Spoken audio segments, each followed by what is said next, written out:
अस्सलाम वालेकुम। आज हम फिजिक्स का chapter number 2 branches of physics पढ़ेंगे।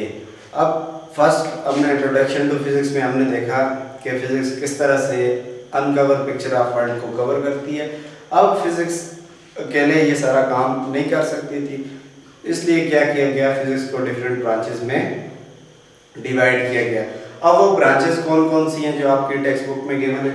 सबसे पहले आ जाती है मैकेनिक्स। मैकेनिक्स वर्ड मशीन से निकला हुआ है, जिसका मतलब होता है कि मूव करना। कोई चीज़ मूव कर रही है, क्यों मूव कर रही है, उसकी स्टडी को हम नाम दे देते हैं मैकेनिक्स का। अब डिफाइन कैसे करेंगे? It is the study of motion of material objects under the action of force. इसको हम नाम दे देते हैं कि ये हमारे पास क्या आ गई है, मैकेनिक्स। अब एग्जाम्पल हम देख लेते हैं। एग्जाम्पल क्या है? फॉर एग्जाम्पल जो रॉकेट मिसाइल्स होते हैं वो लॉन्च किए जाते हैं, ठीक है, किस तरह से वो फ्यूल कंज्यूम करते हैं और अपर लेयर ऑफ जो अर्थ आ जाती है उसमें वो या किसी दूसरे प्लेनेट पे वो क्या कर जाते हैं, ट्रेवल कर जाते हैं। सेकंड ब्रांच हमारे पास आ जाती है हीट एंड थर्मोडायनामिक्स।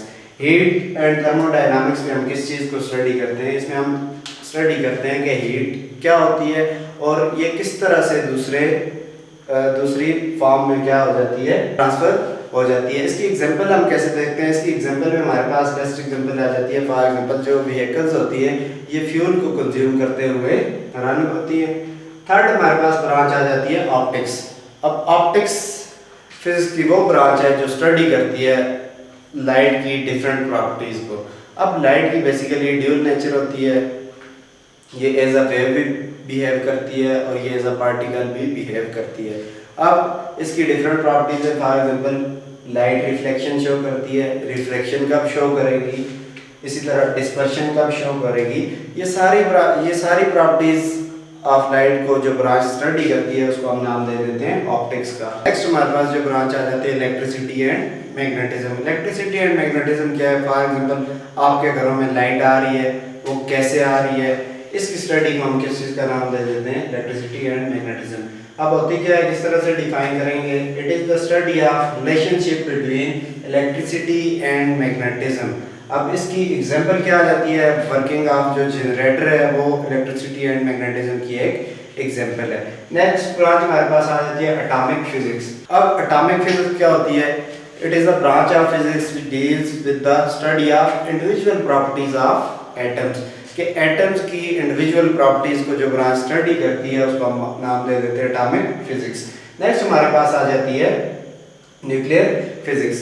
अब न्यूक्लियर फिजिक्स का क्या काम है? न्यूक्लियर फिजिक्स क्या करती है? आपके पास जो कोई भी एटम है उसके न्यूक्लियस की प्रॉपर्टीज को जो ब्रांच स्टडी करती है उसको हम नाम दे देते हैं न्यूक्लियर फिजिक्स। न्यूक्लियर फिजिक्स क्या होती है? It is the study of structure and properties of nucleus of an atom.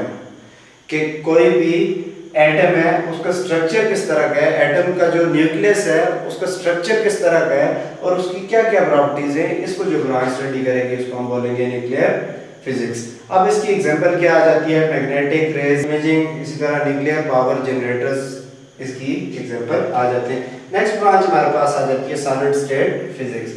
अब मैटर जो होता है वो क्या हो सकता है? वो सॉलिड फॉर्म में भी हो सकता है। अब जितना भी मैटर सॉलिड फॉर्म में है उसको जो ब्रांच स्टडी करती है उसको हम नाम दे देते हैं सॉलिड स्टेट फिजिक्स। नेक्स्ट हमारे पास आ जाता है प्लाज्मा फिजिक्स।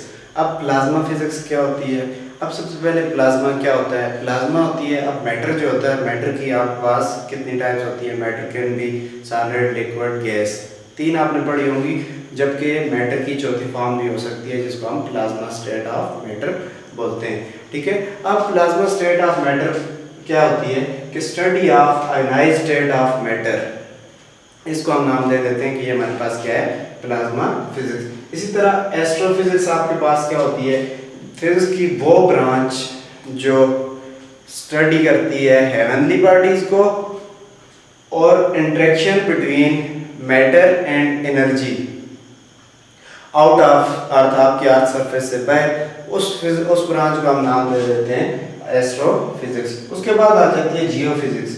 अब जियो कहते हैं अर्थ को।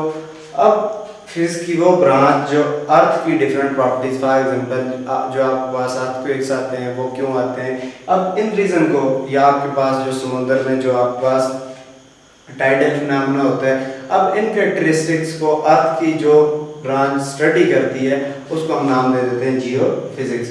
लास्ट आ जाती है आपके पास बायोफिजिक्स। अब बायोफिजिक्स क्या होती है?